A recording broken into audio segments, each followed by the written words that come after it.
আজকের আমি রান্না করব ফুলকপি। ফুলকপি সব ঋতুতেই এখন পাওয়া যায়, কিন্তু এই শীতকালের ফুলকপি খেতে অন্যরকম একদম। এটা আমি দেশি কপি, ছোট কপিটা কিন্তু দেশি কপি, এটা আমি কিনে নিয়ে এসে কেটে নিয়েছি, ছোট ছোট করে কেটে নিয়েছি। আজকে আমি ফুলকপি দিয়ে বানাবো ফুলকপির পোস্ত। ফুলকপির প্রচুর আইটেম হয়, পরিমণি কিচেনে দেয়া রয়েছে অনেক ধরনের ফুলকপি। ফুলকপি কিন্তু মানুষের একটা খুব ফেভারিট খাবার।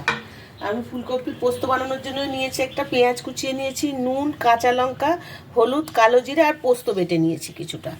এখন আমি গ্যাসটা জ্বালিয়ে নেব।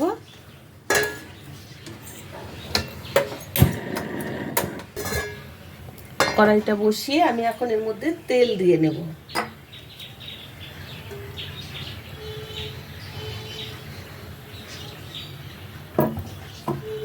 তেলটা গরম হয়ে গেছে, এখন আমি এই কপিগুলো একটু ভেজে নেব।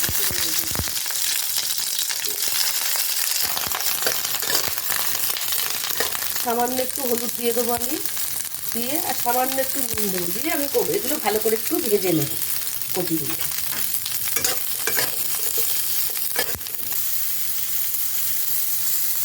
কপিগুলো আমার হাফ ভাজা হয়ে গেছে, এখন কপি ভাজাগুলো আমি তুলে নেব।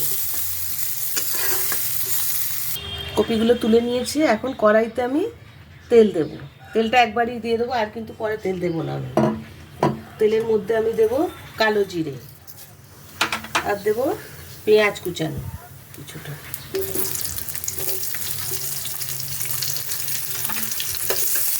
পেঁয়াজগুলো একটু লাল লাল করে ভেজে নেবো আমি।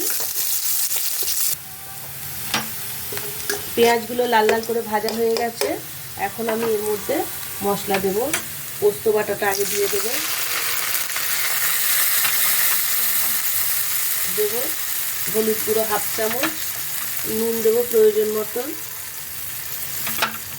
আর দেবো দুটো কাঁচা লঙ্কা। দিয়ে এটা আমি ভালো করে কষিয়ে নেবো মশলাটা।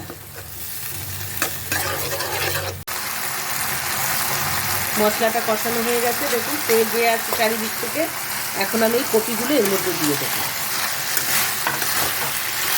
দিয়ে ভালো করে একটু নাড়াচাড়া করে নেবো, নিয়ে সামান্য জল দেবো, দিয়ে আমি 3-4 মিনিট ঢেকে দেবো। কপি ডাঁটাগুলো সিদ্ধ হতে যেটুকু সময় লাগবে। কষানো হয়ে গেছে, এখন আমি এই জলটা ঢেলে দেবো।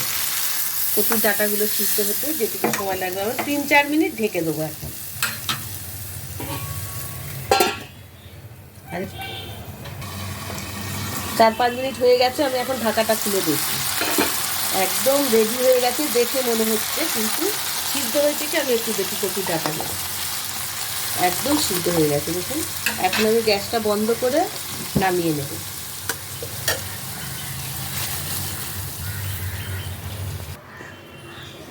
রেডি হয়ে গেছে ফুলকপির পোস্ত।